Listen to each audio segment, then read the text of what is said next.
எல்லாருக்கும் வணக்கம்ங்க. பஞ்சை சித்தர் குழந்தை டாக்டர் நடராஜன் பேசுகிறேன். நாம் இன்றைக்கி பார்க்க போகிற தலைப்பு வந்து சர்க்கரையினால் வரக்கூடிய பெண் நுழைவுகள். சர்க்கரை இருக்கிறவங்களுக்கு என்னென்ன வியாதி வரும்னு பார்க்க போகிறோம். இன்றைக்கி நாம் பார்க்க போகிறது வந்து சர்க்கரை உள்ளவங்களுக்கு வரக்கூடிய இருதய வியாதிகள், நம்ம ஹார்ட் டிசீஸ்ன்னு சொல்கிறது. இருதயத்துக்கு போகிற குழாய் வந்து அடப்பாகி மாரடை போகிறது, மற்ற வியாதியில் வர்றது, அதை பார்க்க போகிறோம். சர்க்கரை அதிகமாக இருக்கிறவங்களுக்கு என்ன ஆகும் அப்படின்னா, சர்க்கரை கண்ட்ரோல் இல்லாமல் இருந்தது அப்படின்னா இருதயத்துக்கு போகிற குழாயில் கொஞ்சமாக சுருண்டு வந்துட்டு இருதயத்துக்கு வந்து ரத்த ஓட்டம் இருக்காது. ரத்த ஓட்டம் இல்லை அப்படின்னா ரத்த ஓட்டம் குறைய வந்து நெஞ்சுவலி வரும், நடந்தேல போவாங்க, நெஞ்சுவலி வரும். அப்புறம் ரொம்ப அடைச்சிக்கிட்டது அப்படின்னா மாரடைப்பு வந்துடும், ஹார்ட் அட்டாக். சில பேர் ஃபர்ஸ்ட் அட்டாக்லேயே போயிடுவாங்க, சில பேர் தப்பிச்சுக்குவாங்க. அப்புறம் வேறு வழி இல்லை, பைபாஸ் சர்ஜரி பண்ணுவாங்க. கையில் காலிலேருந்து நரம்பு எடுத்ததுக்கு மாற்று நரம்பு வைப்பாங்க, அடைச்ச நரம்புக்கு போகலாம். இல்லை லேசாக இருந்ததுன்னா ஸ்டென்ட்டு வைப்பாங்க. இந்த அடப்பில் வந்து ஸ்டென்ட் வச்சு விரிச்சு விட்ருவாங்க அடைக்காமல். இதுதான் இப்போதைக்கு அவங்க எல்லாம் எல்லாமே செய்கிறாங்க. இது வந்து இது ஆபத்தை தடுக்கணும் அப்படின்னா நாம் வந்து சர்க்கரையை கட்டுப்பாடாக வச்சுக்கணும். சர்க்கரை வந்து ஏறாமல் பார்த்துக்கணும். சர்க்கரை வந்து ஏறாமல் இருந்தது அப்படின்னா இந்த பிரச்சனை வராது. சர்க்கரை கட்டுப்பாடு இல்லாமல் மாத்திரை மருந்து சாப்பிடுவாங்க, ஊசி விடுவாங்க, பத்தியமாக இருக்கக்கூடாது. முதல்ல வந்து உணவை குறைக்கணும், சர்க்கரை ஏறாமல் பார்த்துக்கணும். அதுக்கு வந்து உணவு கட்டுப்பாடு இல்லாமல், உணவை மாற்றாமல், கொஞ்சம் இயற்கை உணவு மற்றவங்க சேர்த்து மாற்றாமல் நீ என்ன பாடுபட்டாலுமே உங்களால் வந்து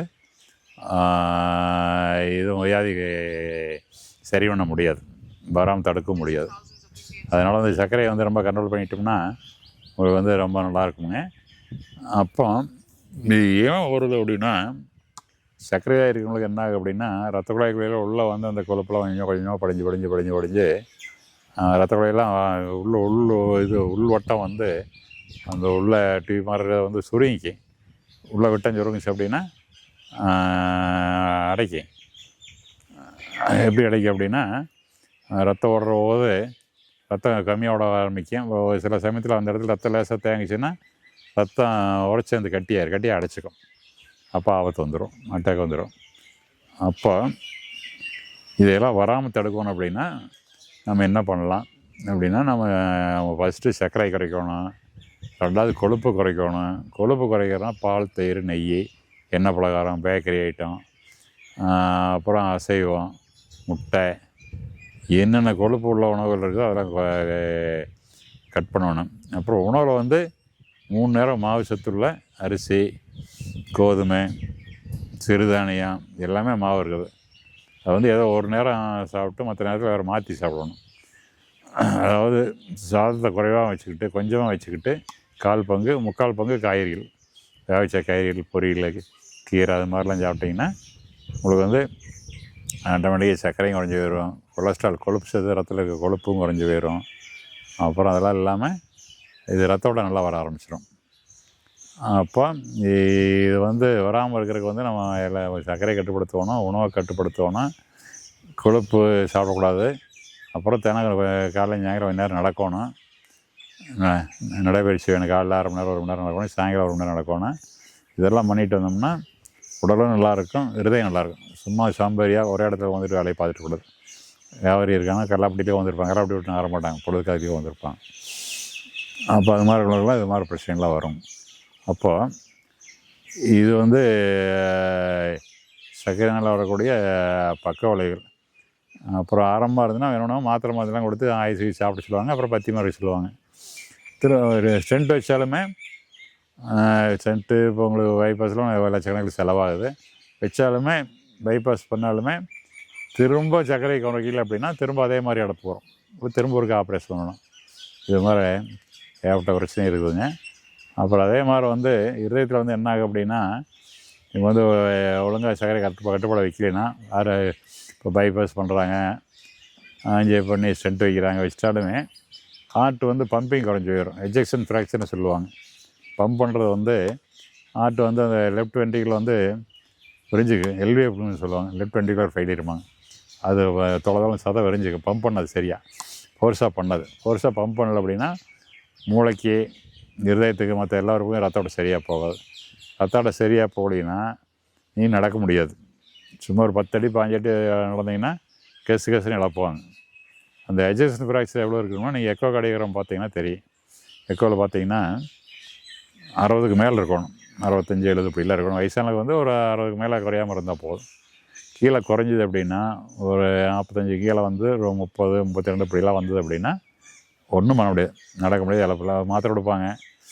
பம்ப் பண்ணுறதுக்கு டிஜாய்ஸ் மாத்திரை, சில யூரின் இது உடம்புல இருக்கிற நீரை குறைக்கிறதுக்கு டயபிட்டிஸ் மாத்திரை, லாக்ஸேஸ் மாதிரி நீர் நிறையா போகிற மாதிரி மாத்திரைலாம் கொடுப்பாங்க. அதெல்லாம் டெம்பரரி சொல்லி அப்போதைக்கு தான்.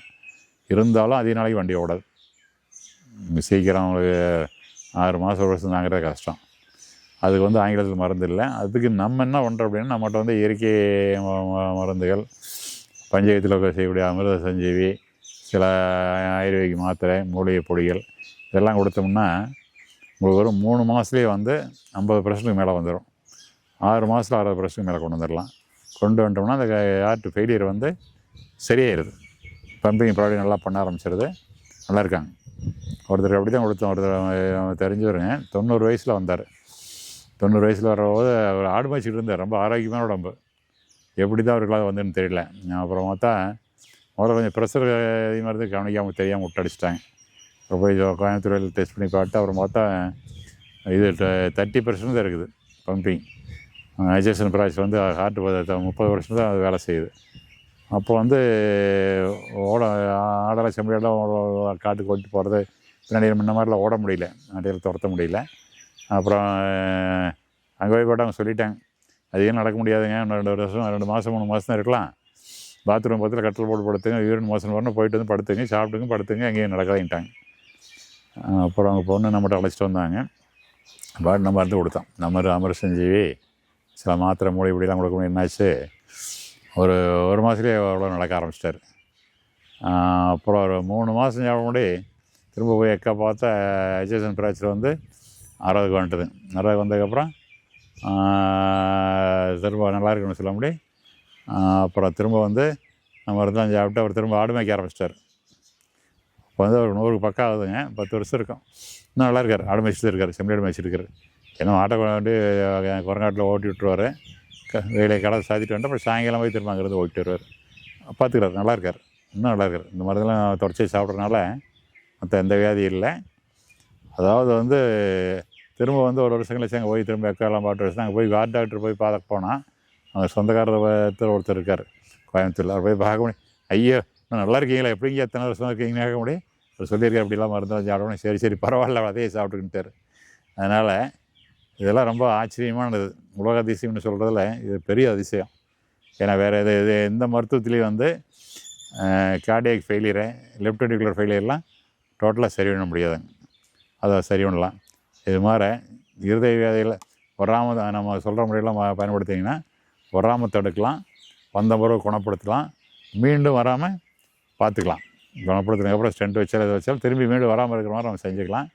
அதனால் நம்ம சொன்ன முறைகள், உணவு முறைகள், பழக்க வழக்கங்கள், நம்ம இயற்கை மருந்துகள், உடற்பயிற்சிகள் இதெல்லாம் செஞ்சு முறையாக பண்ணிங்கன்னா நோயும் வராது, வந்தாலும் குணமாயிரும், மேற்கொண்டு வராமல் தடுத்துக்கலாம்.